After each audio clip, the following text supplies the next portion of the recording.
اللہ تعالیٰ نے باقاعدہ طور پر زیتون کے تیل کی مثال دی ہے اپنی چراغ کی. واللہ نور السماوات والارض جو آیت ہے اس میں باقاعدہ مثال دی اللہ تعالیٰ نے کہ ہمارا نور وہ نور ہے کہ جیسے ایک چراغ ہو. مثل نورہ کمشکات فی المصباح المصباح فی زجاجہ کأن الزجاجۃ کوکب درّی یوقد من شجرۃ زیتونۃ لا شرقیۃ ولا غربیہ. اس میں زیتون کا تیل ہو. واہ سبحان اللہ کیا دلیل ہے. اور وہ نہ غربی ہو نہ شرقی ہو. سبحان اللہ. اچھا دھواں جو چیز دیتی ہے وہ دیتی ہے چکنائی والی جس میں کولیسٹرول ہوتا ہے.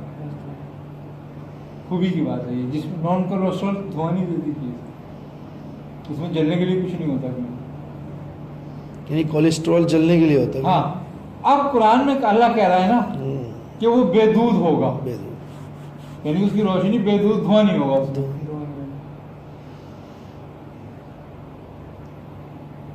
تو وہ کتنی بابرکت چیز ہے, کتنی معتبر چیز ہے جس پر اللہ مثال دے رہا ہے. مثال ہے.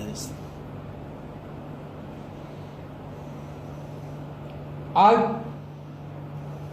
ہمارے یہاں زیتون کا تیل کوئی نہیں کھاتا, کہتے ہیں گرم ہے جی, گرم ہے جی. اچھا خوبی کی بات یہ ہے کہ عرب سے زیادہ گرم خطہ تو نہیں ہے, یہاں زیتون کا تیل کھاتا.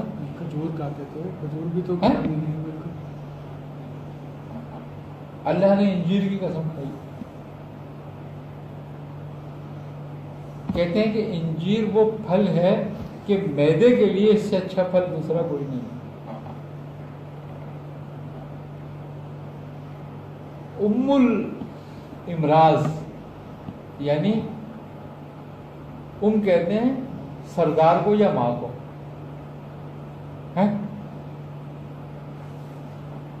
کہ امراض کی سردار یا امراض کی ماں جو مرض پیدا کرتی ہے, ام الامراض وہ ہے قبض. اگر آپ کو قبض ہو جائے اور فضلہ 18 گھنٹے کے اندر اندر جسم سے خارج نہ ہو جائے تو وہ زہر بن جاتا ہے, اور وہ زہر آپ کی آنتوں میں جذب ہو کے آپ کے خون میں شامل ہو جاتا ہے, آپ بیمار ہو جاتے ہیں. یہ واحد چیز ہے قبض نہیں ہونی چاہیے. انجیر جو انجیر کھاتا ہے اسے قبض نہیں ہوتا. جب وہ مرض کی ماں کو پیدا نہیں ہونے دے گا تو مرض کہاں سے ہوگا. مرض کیسے ہوگا. اور یہ خوبی کی بات یہ ہے کہ اللہ تعالیٰ نے والتین والزیتون میں 4 چیزوں کی قسم کھائی ہے. قسم ہے انجیر کی, قسم ہے زیتون کی, قسم ہے طور سینہ کی, قسم ہے مکہ کی. یہ چاروں چیزیں دنیا کے تقریباً مذاہب کے اندر معتبر نہیں ہیں کسی بھی حوالے سے.